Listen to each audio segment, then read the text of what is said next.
Hi there and welcome to my art channel. My name is Shwampy and I'm happy to have you here. Today we're going to be starting a brand new series of videos dedicated to repainting an old illustration. This illustration was done back in 2018 and so it needs a lot of tender love and care. So grab yourself a beverage, get comfy, and join me as I try to fix this hot mess. Because oh lord does it need fixing. Right. To start things off, we gotta work on the composition. The original lacks in so many ways. It's very squished, there's not a lot of room, there's not a lot of storytelling, it's just very condensed, and so the first thing we gotta do is give it more room.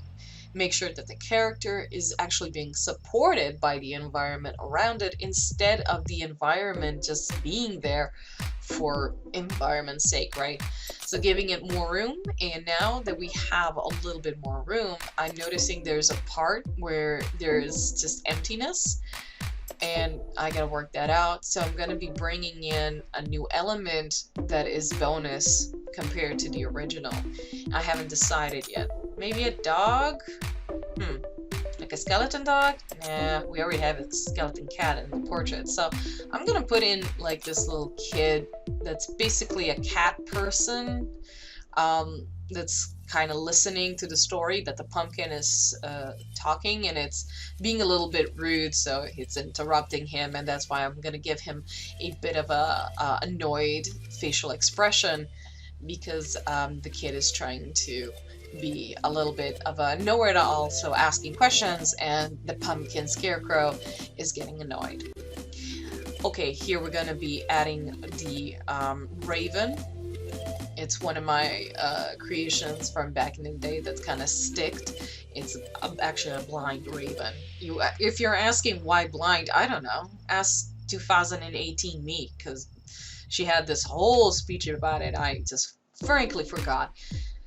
And now I'm going to be working on the detailing, giving a little bit more personality to everything that's to all of the elements in the environment. And after that, I'm going to start working on the first portrait. Okay, first things first, let's pop up the old illustration portrait. Okay, there it is. Looks really simplistic. I'm not going to trash it a lot because, yeah, it's pretty bad compared to what it could have been. So, bye-bye old portrait and hello new one. This time around, I'm gonna put a little bit more thought into the actual design of the cat portrait. His name is Snowball. He's a very lazy cat, but also a very nice cat. Likes to, hang out into the moonlight. Loves catnip. Just loves pushing things off of tables. Classic cat stuff. And Snowball is going to be, of course, a ghost cat because it's just appropriate.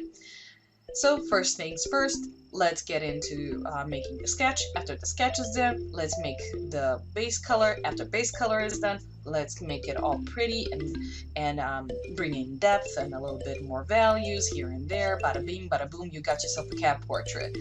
And because I just don't know what to talk about at this point, so I'm going to shut up for a few minutes and enjoy as Snowball is created.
Okay, and I'm back. Hi! I know you didn't miss me, but that doesn't matter. I am here to entertain you.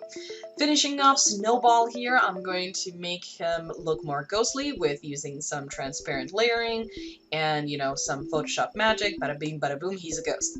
And one thing I wanted to mention in this particular part is that what I'm also keeping in mind while doing this portrait, because this is just a small part of the overall illustration, and I'm doing it on a separate layer, I also want to keep in mind how the lighting is going to be in the overall illustration. Okay, so I need to figure out where all the lights are going to be coming from so that I know how to finish up the small lighting parts of this particular image of Snowball and Snowball's portrait. And this is really important if you're going to be doing it like I did here and creating kind of, let's say, selections of an illustration, working on those selections and then bringing them into the full illustration. You always have to keep in mind what the entire overall illustration is going to look like, what the end result should be, and keep that in mind while working on these segments so that you can bring them in together and so they look like they belong to one illustration. Otherwise, you'll just have a headache trying to make it work at the end when you get all of these segments finished up and you're bringing them in together. So yeah, keep that in mind. I had to learn that the hard way the first time I did it this way, and even though I'm using this kind of process in this illustration, it's not a process that I use often, or just maybe for some particular illustrations, and definitely takes a little bit of getting used to. So now that I put that portrait in, I noticed that I wasn't too happy with the legs of the scarecrow, so I kind of lifted them up a little bit so that the book could be lifted a little bit. I felt like this was a little bit more interesting. And finishing off the overall illustration for now, I'm just adding the rest of the line work for the little cat creature on the floor, and yeah. So to finish up this video, of course the whole illustration is not going to be done, and it's going to be a full series of videos, but for this video, the last thing I'm going to be working on is creating the sketch for the second portrait, which is a portrait of the Scarecrow's grandparents, Ma and Pa. They're wonderful people, and I'm going to be working on this character design. So compared with the old illustration, which I'm going to be popping up on the screen so you can see the before, and this is going to be the after.